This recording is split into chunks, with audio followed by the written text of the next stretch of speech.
국내 이커머스 시장에 중국 쇼핑 플랫폼이 들어오면서 주도권 잡기 경쟁이 점점 치열해지고 있습니다. 앞서 알리익스프레스가 우리나라에 3년 동안 1조 5천억 원을 투자한다고 밝힌 가운데 국내 이커머스 1위 쿠팡이 오늘 이보다 2배 많은 3조 원의 투자 계획을 발표한 건데요. 쿠팡은 2027년까지 3조 원을 투자해 물류 인프라를 확충하겠다고 밝혔습니다. 이 같은 투자 확대를 통해 신선식품을 다음날 새벽까지 무료로 배송해주는 로켓 배송 지형을 순차적으로 늘려서 3년 뒤엔 전 국민 100% 무료 배송을 가능하게 하겠다는 계획입니다.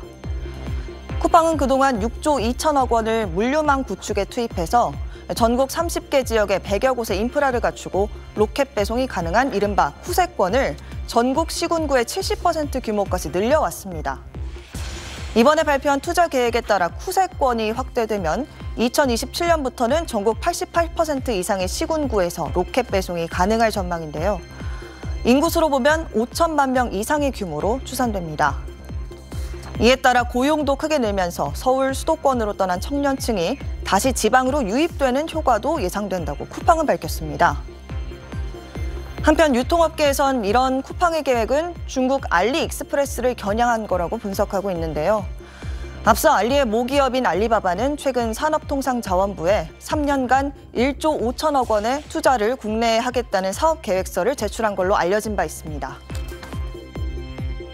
이번에 알리의 한국 상륙으로 이제 한국 이커머스 업체들이 바짝 긴장하고 있는데 쿠팡의 3조 원 투자는 알리의 한국 상륙에 따른 선제적인 그런 대응책으로 해석할 수 있겠고요. 시가총액이라든지 세계 진출 국가 수라든지 모든 면에서 압도적인 규모의 훨씬 거대한 기업이기 때문에 쿠팡도 충분히 긴장할 수밖에 없는 상황이다. 공교롭게도 오늘 알리도 국내 입점사들에게 수수료를 면제해주는 정책을 6월까지 이어갈 거라고 밝히기도 했습니다. 이렇게 경쟁이 치열해지면서 소비자들의 선택의 폭은 더 넓어질 걸로 예상되고 있는데요. 동시에 국내 전통 이커머스 업체들의 위기감은 더 커지고 있습니다. 중국 쇼핑몰 인기가 점점 거세지고 있습니다. 자극적인 광고나 품질 논란에도 워낙 가격이 저렴하기 때문인 걸로 보입니다. 실제로 우리나라 성인 10명 중 4명은 이렇게 중국 쇼핑 앱을 이용해 본 경험이 있는 걸로 나타났는데요. 이 가운데 절반 이상은 국내 쇼핑몰보다 가격이 싸기 때문에 이 중국 쇼핑 앱을 이용한다고 답했습니다. 또 다시 사용할 의향이 있다고 응답한 소비자는 이렇게 60%가 넘었습니다. 이 가운데 알리익스프레스와 손을 잡는 국내 기업도 속속 등장하고 있습니다. 최근 LG 생활건강, 아모레퍼시픽 등이 입점했고 쿠팡과의 납품 단가 갈등을 겪고 있는 CJ제일제당도 지난 7일부터 입점해 주요 인기 제품 판매를 시작했는데요. 알리는 이에 맞춰 쿠폰 발행 이벤트 등을 진행해 CJ제일제당 자사몰보다 최대 20% 가까이 저렴한 파격가를 내세웠습니다. 온라인 쇼핑몰 국내 1위인 쿠팡을 견제하는 동시에 한국 소비자 대거 유입을 꾀하고 있는 걸로 보입니다. 앞으로 알리 등 중국 쇼핑 앱의 국내 시장 점유율은 더 커질 전망입니다. 지난달 알리익스프레스 앱 사용자 수는 818만 명으로 1년 전보다 130% 늘며 쿠팡에 이어 2위를 차지했습니다.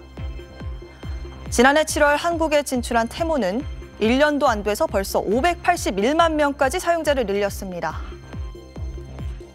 한국의 제조 유통산업에 막강한 변화를 불러일으키는 나비 효과를 가져올 수 있다고 생각합니다. 전체 유통산업이 야 이건 뭐냐 이렇게 지금 굉장히 황당해하고 있는 상황인데 금년 안에 지금 이제 중국 차이나 커머스 3개 회사의 월 평균 이용자가 쿠팡을 이길 수가 있다라고 하는 놀라운 지금 그 성장세를 보이고 있는데 이게 굉장히 상당히 위협이죠. 미국의 아마존이 처음으로 구독자 수가 뒷걸음질 쳤거든요. 그 이유는 테무 때문이거든요. 다만 중국 쇼핑몰은 가품 논란, 개인정보 보호 미준수에 대한 의혹이 많아 시장 교란 우려가 큽니다. 소비자 불만도 큰 편입니다. 지난해 한국소비자연맹이 접수된 알리익스프레스 관련 소비자 불만 건수는 465건으로 전년 대비 5배 폭증했습니다. 한편 공정거래위원회는 최근 알리가 전자상거래법에 규정된 소비자 보호 의무를 다하지 않았는지 직권 조사했는데요. 이렇게 정부 차원에서 중국 직구 플랫폼 조사에 나선 건 이번이 처음입니다. 최대 100만 원 쿠폰을 뿌렸더니 17만 명이 몰렸고 딸기, 계란 등을 1,000원에 내나 1분 만에 마감되기도 했습니다. 초가성비를 내세운 알리 앱 사용자는 818만 명. 1년 새 2배 넘게 늘며 그야말로 폭증세입니다. 물류센터 투자의 이길 배송 경쟁력으로 쿠팡도 지난해 6천억 원의 이익을 내며 흑자 전환했습니다. 쇼핑하면 모바일을 먼저 떠올리는 소비 행태 변화의 결과물입니다.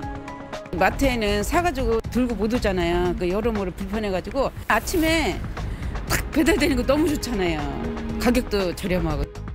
시장에 가서 이제 하면 배달이 없어요. 불편하죠. 마트는 또 비싸고. 오프라인 매장 위주였던 국내 대형 유통업체들의 대응은 상대적으로 늦었습니다. 빠른 배송을 강화하고 앱을 개편했지만 고정 비용에 따른 한계가 있었습니다. 올 1월 대형마트 3사 매출은 1년 전보다 9.2% 감소했는데 이커머스 매출은 16.8% 늘었습니다. 지난해 영업 손실을 기록한 이마트는 결국 경쟁력 확보 차원에서 창사 이래 처음으로 희망퇴직을 단행하기로 했습니다. 롯데마트도 이미 3차례 희망퇴직과 점포 통폐합 등을 진행 중입니다. 대형마트는 수익성을 좀 더 제고할 수 있는 방식으로 비용 효율적인 매장 운영, 오프라인만의 장점인 제품이나 또는 서비스, 경쟁력을 강화시켜야. 게다가 CJ, 삼성 등 국내 제조업체들도 중국 플랫폼에 속속 입점하는 추세여서 더 커질 초저가 물량 공습에 대형마트 업계 내 위기감이 확산하고 있습니다. SBS 박예린입니다. 인공지능 기술을 쇼핑에 결합해 한국의 아마존을 지향했던 11번가. 혁신을 선언했지만 실적은 부진했습니다.